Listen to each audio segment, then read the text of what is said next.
Hello everyone, welcome back to our channel. Today I'll show you how to send mass emails in Salesforce quickly and easily. First, log into your Salesforce account using your email and password. Once you're on the home page, click the App Launcher in the top left corner. Navigate to the Contacts or Leads tab, depending on the group you want to email.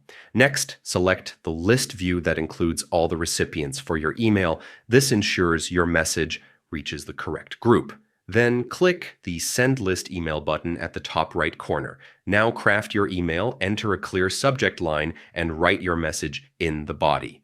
You can attach files if needed and use merge fields to personalize the email with recipients' details like their first name. Before sending, click Preview and Send to review your email, check attachments, and verify merge fields. Once everything looks good, click Send, and that's it. Your mass email is now sent, helping you communicate efficiently with multiple contacts at once. Thanks for watching. Don't forget to subscribe, and I'll see you in the next video.